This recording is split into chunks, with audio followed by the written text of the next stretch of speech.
Hi guys, I'm creating resin.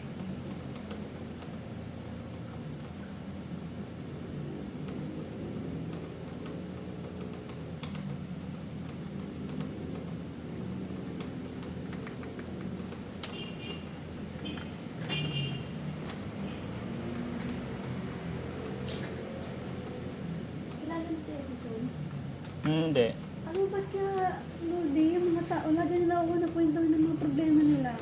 Alam mo ba ang problema niya? Napakabigat ng problema niya. Ano ba ang problema niya? Yung asawa niya nakipag-hiwalay na sa kanya. Actually, hiwalay na sila. Kaya lang, Edison? hindi pa Sino niya- ba yun? Yung Rota. Kaya lang, hindi pa alam ng mga tito niya, tsaka ng mga kapag-ano, hiwalay na sila. Sino start? Yung babae. Yung babae. Pero ang sabi niya kasi, parang yung babae na ano sa kanya, nasakal. Sinakal niya? Hindi, nasakal. Yun bang may, yung, di ba kunyari tayo mag-asawa? Di ba dapat give and take tayo? Ah. Kung ano lang ang pera natin, inapagsasamahan natin. Ba't magagawa eh? Sila, yung babae ayaw nung ganun. Ano bang gusto ng babae? Gusto ng babae, nalosyang na ako, ganito na yung itsura ko, puro na ako alaga ng bata, ikaw tsaka ina ko inaalagaan ko. Ay, yung kanina dito? Yung Edison, Ah, hindi yan Ay, yun. hindi ba yan? Iba naman ang kaso nun. Sabi ko nga, utang na nyo, ba't sa akin yung pinagkukwento yung mga problema nyo? Para may mga ano sila, para Siguro hindi man sila may ma-stress. labasan. Oo, alam mo yun si Edison. Sabi ko, Edison, kaya kasi nakatakot ko nga lagi eh. Baka ikaw mabaliw ka. Oo, Ha? isa din Eh, sa sabi cause ko yun. lang Kailangan sa'yo. lang yan. Ikaw, pag trabaho, huwag mo na isipin yung mga kung ano pang iniisip mo. Pag-focus ka sa trabaho mo para makapagbigay ka ng sustento sa anak mo. Kaya ka naman, gusto daw ng babae magtrabaho. Pero tingin ko, Lordy, kasi di ba nagtrabaho na yung babae. Sabi niya, Edison, balik ka na dito sa Manila. Dito na maghanap ng trabaho para magkakasama pa rin tayo ng mga bata. Ayaw na ng babae. Tingin ko, pupusta ako dyan. May nakita na dun yun. Parang ganun. Ganun Kasi na naging talaga yun. sitwasyon Pag nila, long distance, di ba? Yun, nag-LDR na sila. LDR. Sabi ko, kasi ba't mo kasi pinuwi yung... Kasi siya naman daw nagsabi na, doon ka na lang muna sa inyo para may kasama ka. Kasi di ba bumabaha? Sa Marikina sila eh. Pag bumabaha, laki na tubig hanggang dito. Pag ano, malakas ulan. Hindi rin makapasok si Elso kasi ano, mag-ina niya nandiyan dyan. Kaya sabi niya ngayon, doon mo na lang muna kayo sa probinsya ng babae. Ay, nang ganyan naman ang nangyari. Ilan ba anak nila? Isa lang ha. Isa lang pala eh. Kung isa lang yung anak mo, nagkaganyan ka pa. Sabi niya kasi, ma'am, sabi niya kasi pag gusto ko, pag ako yung nag-desisyon, ina yung desisyon ko, ayoko, di ako nakikinig sa kanya.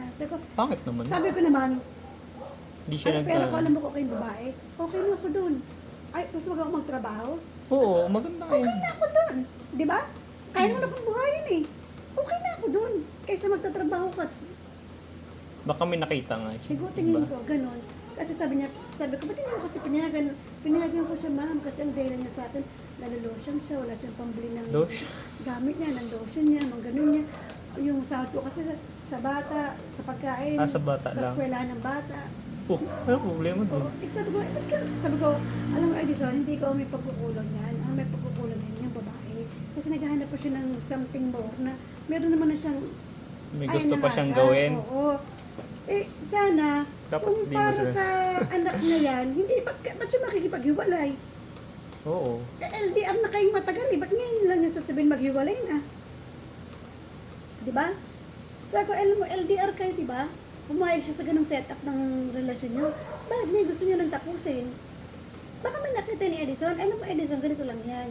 Kung halimbawa may nakita na yan, huwag mo na isiksik ang sarili mo. Kasi sabi niya, ilang araw daw siya nagmamakaawa, na huwag nila maghiwalay. Ang hirap niyan kasi ang Kaya layo nga, nila. Kaya nga, puro sa text at chat na nga lang. Mahirap yan. Sabi ko, Edison, huwag mo na ipilit yung Hindi yan, sarili mo. Kasi, unang-una, kung ang problema lang ng asawa mo ay dahil naging losyang na siya, tapos naghanap siya ng trabaho, nakapagtrabaho na siya ngayon, ba't kayo maghihiwalay? Ba't? Ilang taon na ba yun? Magets. Alin? Yung asawa Edad niya. na rin. Kung hindi ko magets ang logic na yan, Los. kasi kung kailan mo siya hinayaang magtrabaho, ba't kayo maghihiwalay? Eh, nagtatrabaho ka na nga eh. Kaya siloso ka ba? Baka nagsiselos ka? Hindi naman ma'am, kaya ako nga siya hinayaan na magtrabaho eh. Kasi gusto niya magtrabaho, tsaka may tiwala naman ako sa kanya. Eh, ba't kayo naghiwalay na pumatong? Oo nga, ba't siya naghiwalay? Kung ano. Ba't siya mag-aayang ng hiwalayan?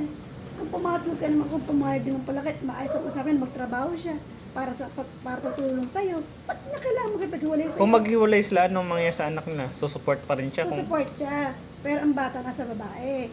Eh, kung ako Ang pangit naman nun kung kung- ano, Sabi ko nga sa kanya, parang kukunin na lang yung bata para mas okay yun. hindi, walang kasama dyan yung bata. Okay. Walang kasama dyan yung bata eh. Sa bahay ko nila, alam mo yung Talban? Sa mga Talban pa ang bahay niya. Sabi niya, Layo binabata nga. yun. Sabi ko, hindi doon niya masabi kung paano siya sasabihin kay Sam, yung sa dating driver dito. So, simple. Idaan mo sa inuman. Pero ikaw, huwag kang Oo. inuman. Inom. Tigilan mo yung kain. Nagkwentuhan sila, ganun. Oo, sabi ko, alam mo, ang ginagawa mo yung babae, tingin kami nakita ng iba yan. Sabi niya, hindi ma'am talagang napuno lang. Hindi mapupuno ang babae kung wala, sabi ko ako, babae Kung wala ako. siyang ginawa wala naman yun. Wala ka namang ginawa. Binubuhay mo naman ako. Pinapakain mo ako. Okay lang sa akin, hindi ako magtrabaho. Basta alagaan ko yung anak ko. Okay sa akin yun. Pero dahil may nakita ko na wala ka, Ganun talaga yung eh makikipaghiwalay ako sa'yo. isa sa cost. Oo, Ganun isa sa hindi. cost. Nagtrabaho ako para sa pamilya ko. Ba't kita iiwala yan? Anong reason? May logic din Oh, doon. ba't kita iiwalay? Nagtrabaho ako para sa pamilya ko eh. Ikaw naman, pumayag naman ako na, sige, LDR tayo. Dito muna ako. Tapos maghanap ko ng trabaho kasi taga dito naman ako. Ba't makailangan magpaghiwalay? Tingin ko din, Edison, huwag mo na isaksak ang sarili mo. Sabi ko, alam mo, hindi ako yung tao magsasabi na, oo, pre, habulin mo, pre. Habulin mo, umalis na nga. Mahirap din kasi malayo Tsaka,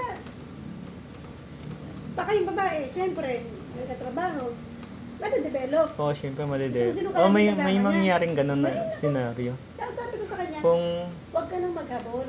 Huwag mo lang din habulin yung asawa mo. Ngayon, uuwi daw kasal siya. ba sila? Hindi. Kasal. Uy, kasal pa Kaya rin. nga uuwi daw siya. Kasi graduation daw ng bata, kasi kinder ang bata. Sabi ko, alam mo, ikaw umuwi ka para sa bata, pero huwag ka nang maghangad na magkabalik ka ng asawa mo. Kasi kung sinabi ng asawa mo na, ayoko na, ayaw na talaga yan. Ang tao naman ganito mapababae, mapalalaki Magtsatsaga ako sa'yo. Hanggat nagtsatsagaan tayong dalawa. Tama. At ikaw nangaliwa, magtsatsaga ako sa'yo kung mahal na mahal pa kita. Tama. Para sa bata, di ba? Mm-mm. Pero kung ikaw nangaliwa, at ako hindi naman ako tayo masyadong nagmamahalan, hahayaan kita. Hahanap din ako ng akin. Oo. Yun ang nangyari dun sa babae. Parang ganun Dahil yan. kung trabaho lang ang gusto ko, at nagtatrabaho naman na ako para sa anak ko, at sinasabi mo na tutulong ako sa'yo, bakit kailangan makipag-uli ako sa'yo? Ako May nagmamahalan point. pa tayo. May Kaya sabi ko sa kanya, tigilan mo na yan babae, wala na yan. Wala kang ano sa yan, baka meron na nakita ko. Halimbawa pag ginabol niya yung babae, anong mangyari sa Kaya kanya? nga Sabi mo, bumukha ka lang sa kanya. Magiging magmumukha ka tanga na lang. Magmumukha ka lang tanga. Pinagmukha ka lang tanga niyan. Tapos gumawa na lang yun ng Kasal reason. sila Ibig sabihin may right siya. Kahit pa, ayaw na nga ng babae. Gumawa lang yun ng reason para maghiwalay kayo. Wedding nga sila. May rights nga siya. Doon. Ako na mag-isa ngayon guys. Kaya gagawa tayo ng resignation. Ito. First step. Makagawa na ako.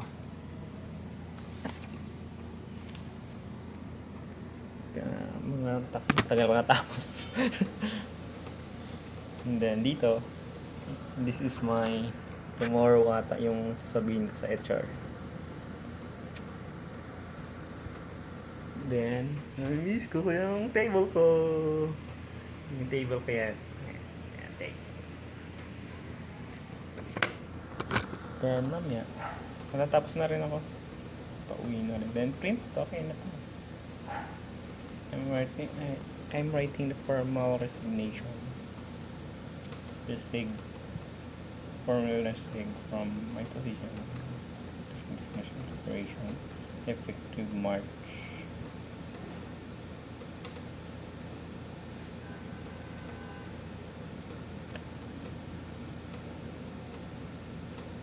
I'm grateful for my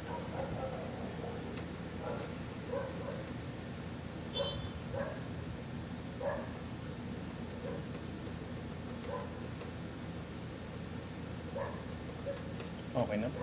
Send ko na lang to. Or baka 11. I-update ko lang siya muna.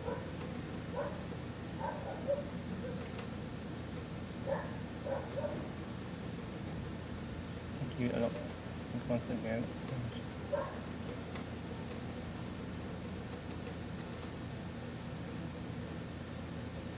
Alright. Printing na tayo.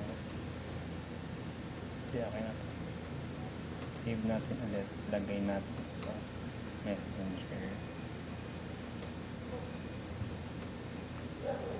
Viber.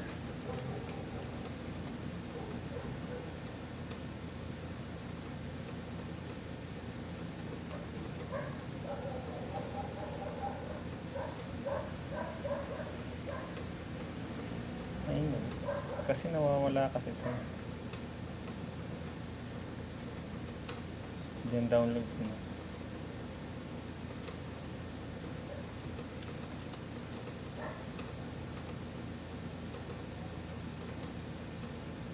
I'm done. Tomorrow ko na to gawin. Tinatamad na. Tinatamad na. Shutdown na tayo guys. Tapos mag-patay tayo ng aircon. Magpapatay tayo ng aircon. Off lang natin. Tumutulo. Then off.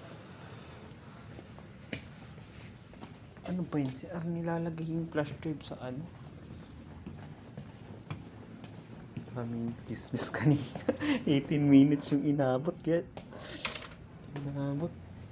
Mag-off tayo na.